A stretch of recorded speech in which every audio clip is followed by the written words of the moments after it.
Assalamualaikum warahmatullahi wabarakatuh. Perkenalkan, nama saya Sri Dewi Melani dari Prodi PGMI 3B Universitas Islam Darussalam Ciamis dengan NIM 23001129.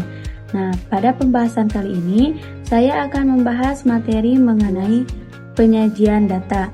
Nah, untuk lebih jelasnya, mari kita simak pembahasan berikut ini.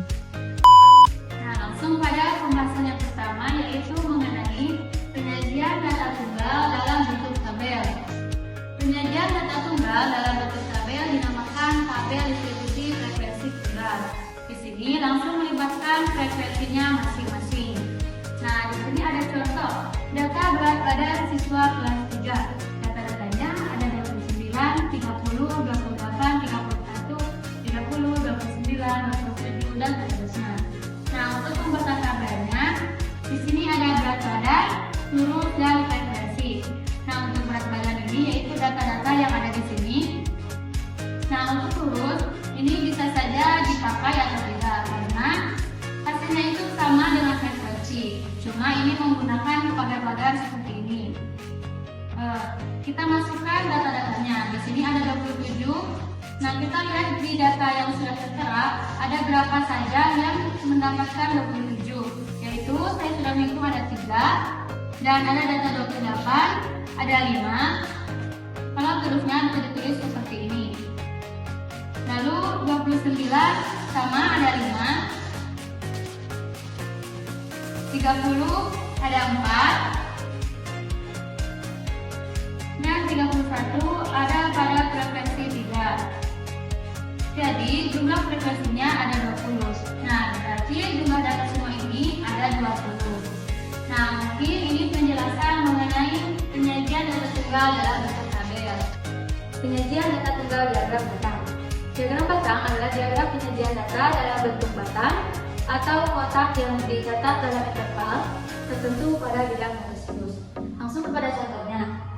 Untuk nilainya kita ambil dari tabel yang sudah tadi kita buat. Pertama kita buat garis seperti ini. Lalu kita masukkan yang pertama frekuensi. Frekuensinya 2, kita masukkan dulu 2, 4, dan 6.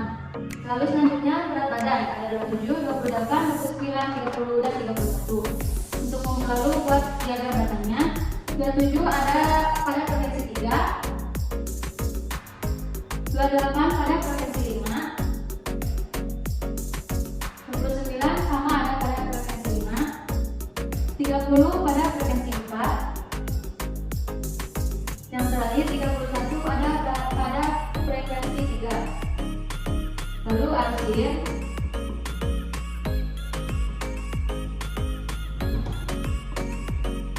nah, inilah contoh diagram data adalah penyajian data tunggal diagram garis. Diagram garis adalah diagram penyajian data dalam bentuk garis. Diagram garis biasanya digunakan untuk menggambarkan keadaan yang berkesinambungan. Langsung kepada cara membuat diagram garis. Nah, di sini yang pertama kita buat dulu garis seperti ini. Lalu untuk nilainya kita ambil dari tabel yang sebelumnya. Yang pertama kita tulis dulu frekuensi. Frekuensinya saya membawa 2, 4, dan 6. Lalu berat badan. Yang pertama ada 27. 27 ada pada frekuensi 3. Di sini kita beri titik. Di sini 3. Lalu ada 28 pada frekuensi 5. Kita beri titik di sini 29 pada frekuensi 5 sama sejajar dengan 28. Lalu 30 ada pada frekuensi 4. Nah, kita tulis titik di sini. Yang terakhir ada 31 pada frekuensi 3. Kita tulis di sini. Setelah selesai kita buat garis dari titik ke titik lainnya. Nah, berikut cara membuat diagram garis. Penyajian data tunggal dalam bentuk diagram lingkaran. Diagram lingkaran adalah diagram penyajian data dalam bentuk lingkaran. Bagian-bagian dari diagram lingkaran menunjukkan bagian-bagian atau persen dari keseluruhan. Untuk membuat diagram lingkaran, terlebih dahulu ditentukan besarnya persentase tiap objek terhadap keseluruhan data dan besarnya sudut besar sektor lingkaran. Cara menentukan besar sudut dan persentase datanya berikut adalah caranya. Yang pertama, besar persentase. Rumusnya, persentase ke nilai A sama dengan banyaknya nilai A per jumlah seluruh data dikali dengan 100%. Terus, besarnya sudut, cara menentukannya adalah banyaknya nilai A per jumlah seluruh data dikali 360. Nah, ini merupakan rumus untuk mencari besar persentase dan besar sudut. Lalu langsung kepada contohnya. Di sini ada tata tabel yang berisikan berat badan dan frekuensinya. Totalnya ada 20 pada frekuensi. Nah, selanjutnya untuk menentukan besarnya persentase, kita masukkan berat badan dan frekuensi. Yaitu rumusnya banyak A per jumlah seluruh data dikali 100%. Nah, yang pertama ada berat badan 27.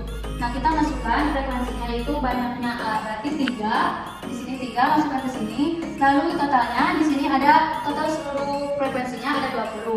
Nah, dikalikan dengan 100. Hasilnya ada 15.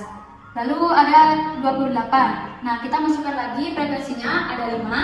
Lalu jumlah seluruh data 20 dikali dengan 100 hasilnya 25. Yang 29 ada frekuensinya 5 per 20 dikali 100% sama dengan 25%. Dalam data 30 frekuensinya ada 4. Lalu jumlah seluruh data 20 dikali 100 sama dengan 20%. Nah, yang selanjutnya 31 frekuensinya ada 3. Lalu jumlahnya seluruh data ada 20 dikali dengan 100 yaitu 15%. Lalu selanjutnya menentukan besar sudut sama yaitu banyak A atau banyak frekuensi pada jumlah tersebut per jumlah seluruh data dikali dengan 360 derajat. Dan yang pertama ada 27. Nah, di sini ada 3 sama seperti yang pada persentase.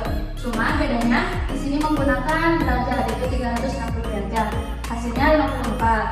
Yang 28 5 per 20 dikali 360 hasilnya 90 derajat. Yang 29 5 per 20 kali 360 hasilnya 90 derajat. Lalu yang 30 4 per 20 dikali 360 derajat sama dengan 72 derajat. Yang ke-31 3 per 20 sama dengan 360 dikali 5 dikali 360 derajat sama dengan 54 derajat. Untuk pembuatan lingkarannya kita bisa menggunakan jangka agar lingkarannya lebih sempurna. Nah, saya akan memasukkan pada menentukan besar sudut. Nah, di sini saya buat garis. Kalau untuk besar sudut bisa menggunakan busur agar derajatnya lebih sesuai. Lalu di sini kita tulis 54 derajat.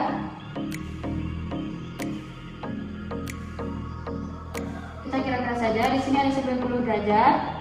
Lalu di sini sama 90 derajat. Di sini 72 derajat. Dan di sini 54 derajat. Nah, untuk 54 derajat ini untuk tinggi badan 27. Dan yang ini untuk 28. Yang ini untuk data 29. Yang ini untuk data 30. Dan yang ini untuk data 31. Nah, inilah bentuk dari diagram lingkaran yang menentukan besar sudut. Sebaiknya ini harus menggunakan busur agar derajatnya lebih sesuai dengan derajatnya. Pembahasan terakhir ialah mengenai penyajian data kelompok dengan tabel distribusi frekuensi. Data yang berukuran besar lebih tepat disajikan dalam tabel distribusi frekuensi berkelompok, yaitu cara penyajian data yang datanya disusun dalam kelas-kelas tertentu. Nah, langkah-langkah menyusun data tabel distribusi frekuensi yang pertama adalah menentukan jangkauan, lalu banyak kelas, dan panjang interval. Nah, langsung saja ke contoh. Di sini diketahui ada beberapa data yaitu 58, 57, 50, 56, 44, dan seterusnya. Nah, untuk membuat tabel ini kita harus menyusun langkah-langkah tersebut. Yang pertama, jangkauan atau yang disingkat dengan J, yaitu X maksimal dikurangi X minimal. Nah, dalam data tersebut, data yang paling besar adalah 80 dan data terkecil adalah 40. Jadi 80 dikurangi 40 sama dengan 40. Lalu yang kedua, cara menghitung banyak kelas atau K. Nah, cara hitungnya adalah 1 ditambah 3,3 log N. Jadi 1 tambah 3,3 log 40. Kenapa 40? Karena jumlah atau total dari semua data ini adalah 40. Jadi hasilnya adalah 6,286 atau bisa dibulatkan menjadi 6. Yang ketiga, panjang interval kelas. Nah, cara menghitungnya adalah J per K. Di sini J-nya 40 dan K-nya terdapat ada 6. Jadi 40 per 6 hasilnya 6,66. Dibulatkan menjadi 7. Nah, lalu untuk membuat tabel distribusi frekuensinya, setelah kita melewati langkah-langkah tadi, lalu kita masukkan di sini. Nah, di sini sudah ditulis ya. Kenapa di sini 40? Karena di sini merupakan angka terkecil. Nah, kenapa sampai 46? Karena panjang interval kelasnya adalah 7. Jadi 40, 41, 42, 43, 44, 45, 46.